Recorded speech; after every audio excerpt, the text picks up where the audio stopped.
गावडे पंढरीचा परिवार या चॅनलमध्ये आपलं सहर्ष स्वागत. आज आपण चंदाताई किवाडी यांच्याकडे आलेलो आहोत आणि त्यांची प्रकट मुलाखत घेणार आहोत. नमस्कार ताई. नमस्कार दादा. नमस्कार. कसे आहात? खूप सुंदर. आणि तब्येत बिब्येत काय खूपच छान आहे. काय आपण महाराष्ट्रावर भारुडाच्या माध्यमातून जनजागृती केली आणि अनेक लोकांना यातून प्रबोधन करत आहात. प्रबोधन केलं. महाराष्ट्रावर फिरत असताना काय आपले विचार भावना होत्या? काय आहे, आत्ता आपण ज्या मुद्द्याला हात घालणार आहोत, खरं तो महत्वाचा मुद्दा. तुम्ही जसं की ताकाला जायचं आणि मोगाला पोहायचं असं काम आता सगळीकडे चालू आहे. पण आम्ही परखड आणि प्रचारक म्हणून आणि धर्मप्रसार, मग धर्म कशाला म्हणावा याबद्दलच खरं मला त्या मुद्द्यावरती यायचं आहे. धर्म म्हणजे नीती आहे, धर्म म्हणजे आचरण आहे, धर्म म्हणजे आपले संस्कार आहेत. आणि म्हणून आम्ही धर्म प्रचारक, जी वारकरी संप्रदायाचा एक प्रचार मेढा समजून आम्ही जे काही समाजामध्ये वावरतो, बरोबर आहे की नाही मंडळी? आम्हाला जेव्हा तुम्ही बघता तेव्हा कोणत्या दृष्टीने बघता? की चंदाताई कोणतरी एक स्त्री आहे, उड्या मारतीये, नाचतीये आणि गातायत, याच्यापेक्षा सुद्धा आमच्याकडून प्रबोधन काय व्हायला पाहिजे ह्याच्याकडे लोकांचं जास्त लक्ष असतं. तर आज विषय आहे की समाजाच्या ज्या दिशाभूल चाललेली आहे, समाज भरकटत चाललेला आहे, फरफटत चाललेला आहे आणि नेमकं आता काय करावं या संभ्रमामध्ये आहे.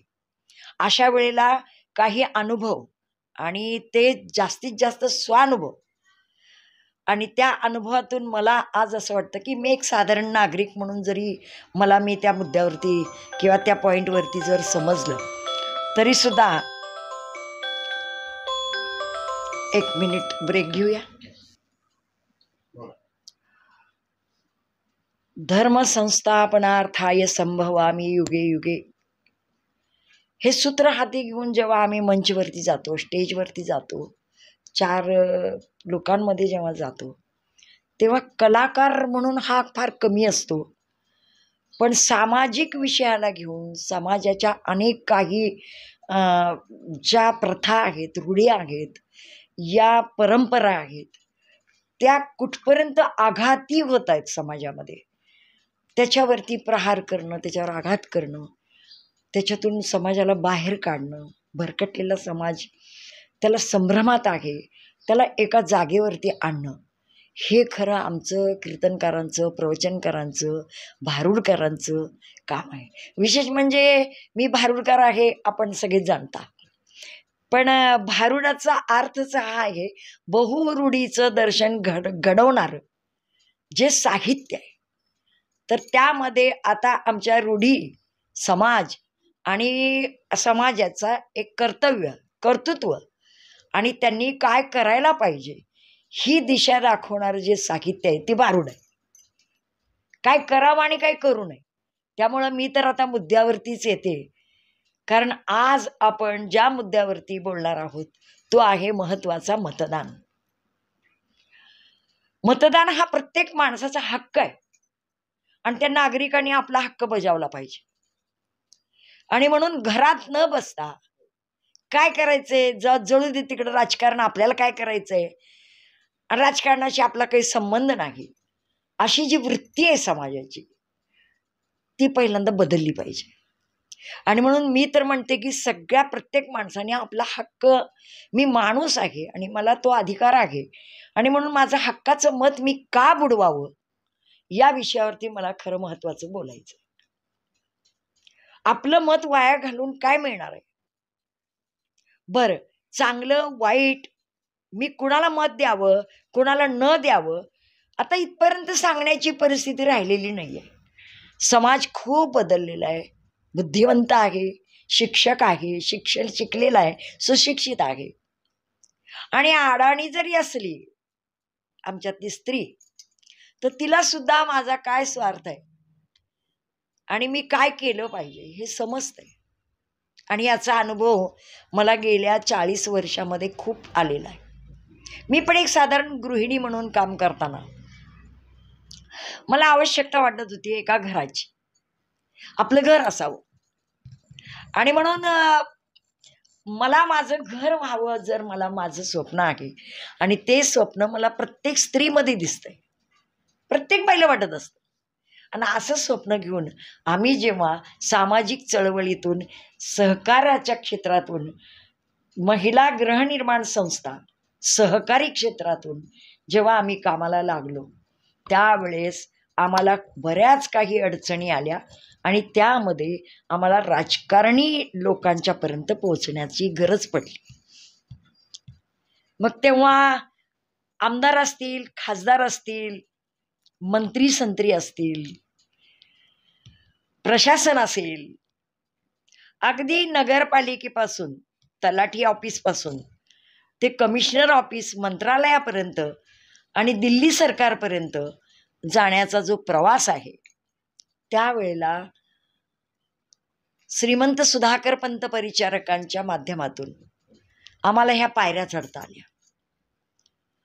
आणि म्हणून या ठिकाणी मला असं म्हणायचंय की पंतांनी आम्हाला जे सहकार्य केलं आणि त्यांच्या काळामध्ये मी ज्या ठिकाणी आपण माझी मुलाखत घेताय तिथं 150 महिलांची घरकुलं उभी करण्याचं सामर्थ्य माझं नाही आहे.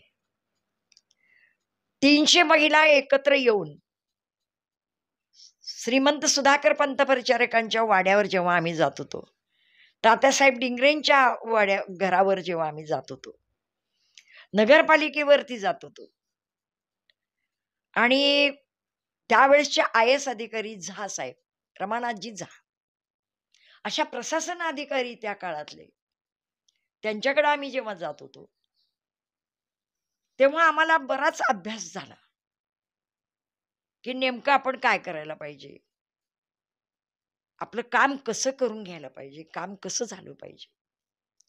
आणि त्या कामातून करता करता मालकांच्याकडून, श्रीमंतांच्याकडून आणि झा सर साहेबांच्याकडून आम्हाला जे एक सपोर्टिंग मिळालं, कार्य करण्याची प्रणाली काय आहे, कशा पद्धतीने आपण काम केलं पाहिजे, हे आम्हाला शिकायला मिळालं. आणि मालकांच्या कारकिर्दीमध्ये आम्हाला ही 3 एकर जागा, म्हणजे त्या काळामध्ये ही इंदिरा सहकारी महिला गृहनिर्माण संस्था, पण त्याच काळामध्ये आम्हाला विरोध करणारे, आणि विरोध कशासाठी, तर इंदिरा गांधींचं नाव देऊ नका. पण एक स्त्री आज देशाचा कारभार चालवत होती, त्याचा एक आम्हाला स्त्रियांना स्वाभिमान होता. आणि म्हणून ते पक्ष, पार्टी, राजकारण हे आमच्या डोक्यामध्ये काही नव्हतं. पण एक स्त्री आहे आणि ती स्टील लेडी आहे, हार्ड काम करणारी भव्य अशी भारताची स्त्री एक पंतप्रधान म्हणून जेव्हा होते, तर तिचं नाव आम्ही का देऊ नये, एवढंच आमचं एक स्वप्न असायचं. आणि एक आपलं अस्तित्व स्त्रियांचं म्हणून आपण त्या दृष्टीने त्या नावाला घेऊन मी आजपर्यंत चालले आणि अजूनही चालते. परंतु हे जेव्हा घरांची घरकुल योजनेची सकारात्मक होताना आमचे आमदार सुधाकर पंत परिचारकांनी आम्हाला जे सहकार्य केलं, त्याच्या पुढं जाऊन कुठल्याही बँकांच्याकडे जाऊन आमच्यातली एक बेघर स्त्री, आपलं काही अस्तित्व नसताना कर्जबाजारी होणं सोपं नव्हतं. आणि कारण ह्या सगळ्या महिला आहेत ना, ह्या भांडीधुणी करणाऱ्या, मोलमजुरी करणाऱ्या, मी सुद्धा टेलरिंग काम करणारी साधारण छोट्या छोट्या गृहिण्या आम्हाला कुठेही शेती नाही, वाडी नाही, ऊसाचं टिपूर आमचं नाही जायचंय, कुठं कारखाने बिरखाने यांच्याशी आमचं काही घेणं नाही. आणि म्हणून आम्हाला जेव्हा सहकार्य करण्याची भूमिका, जेव्हा जमीन मिळाली, प्लॉट पाडले, पण बांधकाम कशाने करायचं, तेव्हा मात्र आमदार सुधाकर पंत परिचारक त्यांनी अर्बन बँकेच्या सहकार्यातून आम्हाला 18,000 रुपये कर्ज मंजूर केलं. इव्हन ते कर्ज मंजूर करताना आमच्याकडूनच्या टेक्निकल अडचणी ज्या होत्या त्या सुद्धा त्यांनी सोडवल्या. कारण जामीनदार आम्हाला मिळत नव्हता आणि आपला स्वतःचाच नवरा जामीन म्हणून जर आम्हाला मिळत नसेल, तो सही करायला तयार नसेल, अशा वेळेला आम्ही भगिनींनी करायचं काय?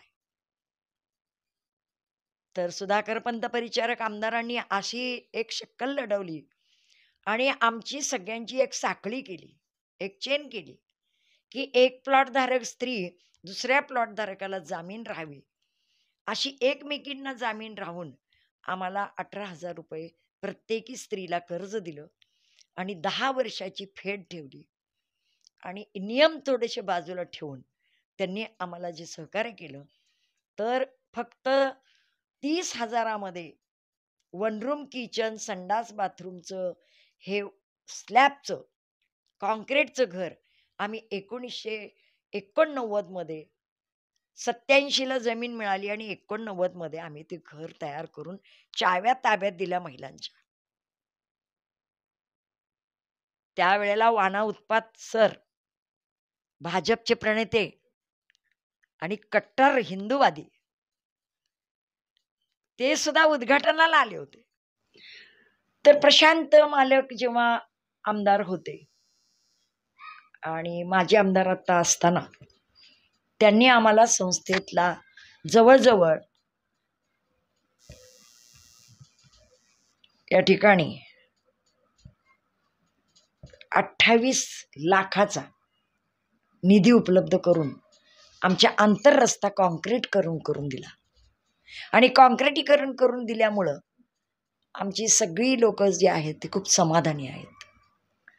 ह्या 150 कुटुंबांचं जेव्हा भवितव्य मी सांभाळते तेव्हा आम्ही खूप आनंदी आहोत. पण आता त्याच्यानंतर समाधानजी अवताडे, प्रशांत मालकांच्या सांगण्यावरून आम्ही सगळ्यांनी त्यांच्या सपोर्टिंगमध्ये राहून गेल्या 2.5-3 वर्षाच्या काळामध्ये त्यांना आमदारकी म्हणून जेव्हा आपण बहाल झालेली आहे, समाजाने त्यांना मतं दिली आणि आम्ही सहभागी आहोत त्या मतदार म्हणून. हे त्या काळामध्ये प्रशांत मालकांच्या सांगण्यावरून तेव्हा मतदान केलं. आजही आम्ही त्यांना मतं देण्यास का तत्पर आहोत? कारण प्रशांत मालकांनी आम्हाला सांगितलेलंच आहे, पण त्यांनी सुद्धा भरभरून आमच्या लोकांना 17 लाखाचं ड्रेनेज लाईनचं काम आता नुकतंच करून दिलं. आज 150-200 मतासाठी एक एवढा मोठा प्रकल्प त्यांनी आम्हाला या ठिकाणी 17 लाख रुपये दिले.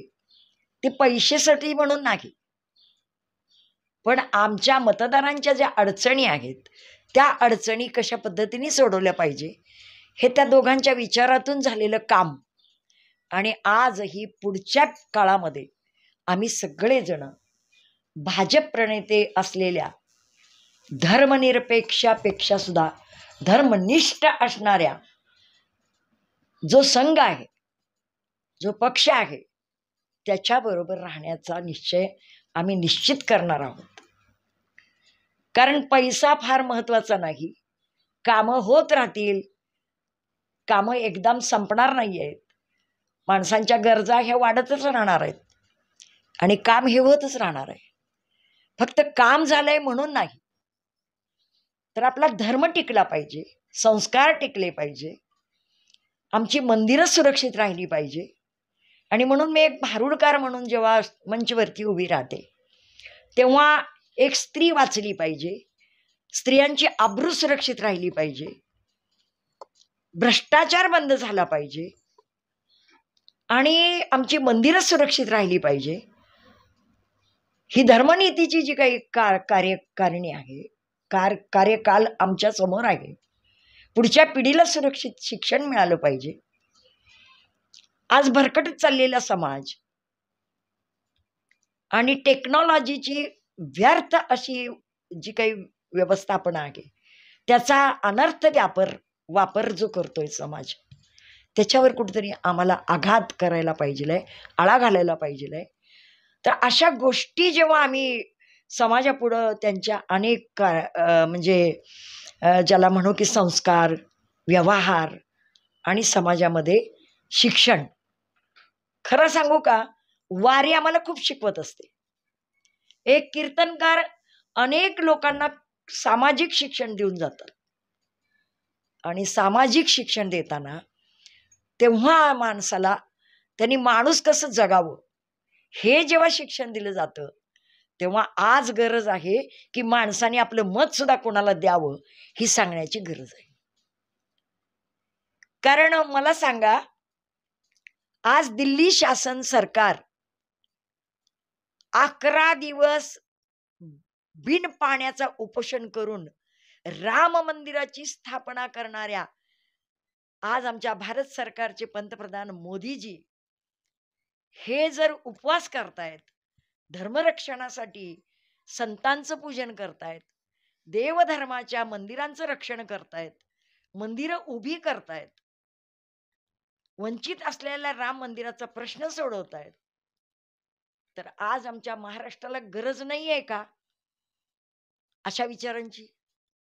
आणि मग हे मोदी सरकारांचं विचार, भाजप प्रणित विचार, हिंदू संस्कृतीचे विचार हिंदुस्थानात राहणाऱ्या माणसांनी जपले पाहिजे, जोपासले पाहिजे, हे आम्हाला सांगण्यासाठी का लाज वाटावी? आम्ही हिंदू आहोत, हिंदुस्थानात राहतो आणि हिंदुस्थानामध्ये राहताना आमचा हिंदू जगला पाहिजे, हिंदू संस्कृती जगली पाहिजे, वाढली पाहिजे, पुढच्या पिढीला ते संस्कार मिळाले पाहिजे. आज ब्राह्मणाच्या खांद्यावर जानवं नसेल,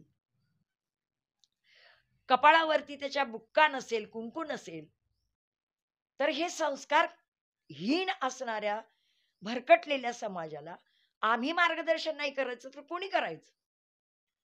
आणि म्हणून हे टिकण्यासाठी आमचा धर्म संस्कार स्थापनेसाठी ज्या भगवंतानी या भूमीवरती येऊन रामकृष्ण अवतारामध्ये माणूस म्हणून जर धर्मस्थापनेसाठी इतकी लढाई केली, एक सीता वाचवली नाही, कृष्णाने फक्त नुसती सत्यभामा वाचवली नाही, 16 सहस्त्र 1000 अशा जामवंतांच्या आणि राक्षसाच्या ताब्यात असलेल्या कन्यांचा एक अपहरण केलेल्या राक्षसापासून त्यांनी वाचवलं. द्रौपदीची लज्जा राखली.